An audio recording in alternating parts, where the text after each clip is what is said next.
عزیزان ملت اسلامیہ، عاشق رسول، صحابی رسول حضرت بلال رضی اللہ عنہ سے ایک دفعہ کسی نے پوچھا کہ آپ نے پہلی دفعہ حضور نبی کریم صلی اللہ علیہ وسلم کو کیسے دیکھا؟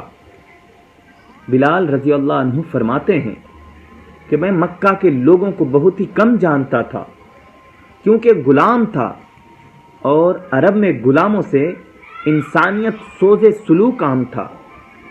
ان کی استطاعت سے بڑھ کر ان سے کام لیا جاتا تھا، تو مجھے کبھی اتنا وقت ہی نہیں ملتا تھا کہ باہر نکل کے لوگوں سے ملوں، لہٰذا مجھے حضور پاک صلی اللہ علیہ وآلہ وسلم یا اسلام یا اس طرح کی کسی چیز کا قطعی علم نہ تھا۔ ایک دفعہ کیا ہوا کہ مجھے سخت بخار نے آ گھیرا، سخت جاڑے کا موسم تھا اور انتہائی ٹھنڈ اور بخار نے مجھے کمزور کر کے رکھ دیا، لہٰذا میں نے لحاف اوڑھا اور لیٹ گیا۔ ادھر میرا مالک جو یہ دیکھنے آیا کہ میں جو پیس رہا ہوں یا نہیں، وہ مجھے لحاف اوڑھ کے لیٹا دیکھ کر آگ بگولا ہو گیا۔ اس نے لحاف اتارا اور سزا کے طور پر میری قمیض بھی اتاروا دی اور مجھے کھلے صحن میں دروازے کے پاس بٹھا دیا کہ یہاں بیٹھ کے جو پیس۔ اب سخت سردی، اوپر سے بخار اور اتنی مشقت والا کام، میں روتا اور جو پیستا جاتا تھا۔ کچھ ہی دیر میں دروازے پر دستک ہوئی، میں نے اندر آنے کی اجازت دی تو ایک نہایت متین اور پرنور چہرے والا شخص اندر داخل ہوا اور پوچھا کہ جوان کیوں روتے ہو؟ جواب میں نے کہا کہ جاؤ اپنا کام کرو، آپ کو اس سے کیا مطلب ہے کہ میں کس وجہ سے بھی روؤں؟ یہاں پوچھنے والے بہت ہیں لیکن مدد کرنے والے کوئی نہیں۔ قصہ مختصر کہ بلال رضی اللہ عنہ نے حضور صلی اللہ علیہ وسلم کو کافی سخت جملے کہے۔ حضور صلی اللہ علیہ وسلم یہ جملے سن کر چل پڑے۔ جب چل پڑے تو بلال نے کہا کہ بس میں نہ کہتا تھا کہ پوچھتے سب ہیں مداوا کوئی نہیں کرتا۔ حضور نبی کریم صلی اللہ علیہ وسلم یہ سن کر بھی چلتے رہے۔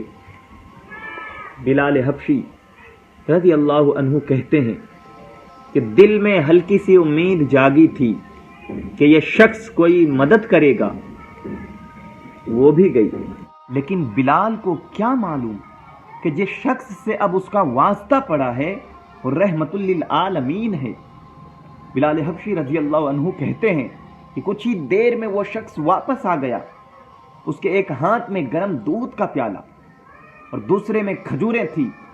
اس نے کھجوریں اور دودھ مجھے دیا اور کہا کھاؤ پیو اور جا کے سو جاؤ۔ میں نے کہا تو یہ جو کون پیسے گا؟ نہ پیسے تو مالک صبح بہت مارے گا۔ اس نے کہا تم سو جاؤ، یہ پیسے ہوئے مجھ سے لے لینا۔ بلال سو گئے اور حضور صلی اللہ علیہ وسلم نے ساری رات ایک اجنبی حبشی غلام کے لیے چکی پیسی۔ صبح بلال کو پیسے ہوئے جو دیے اور آپ صلی اللہ علیہ وسلم چلے گئے۔ دوسری رات پھر ایسا ہی ہوا، دودھ اور دوا بلال کو دی اور ساری رات چکی پیسی۔ ایسا 3 دن مسلسل کرتے رہے جب تک کہ بلال حبشی رضی اللہ عنہ ٹھیک نہ ہو گئے۔ یہ تھا وہ تعارف جس کے بطن سے اس لافانی عشق نے جنم لیا کہ آج بھی بلال رضی اللہ عنہ کو صحابی رسول بعد میں عاشق رسول پہلے کہا جاتا ہے۔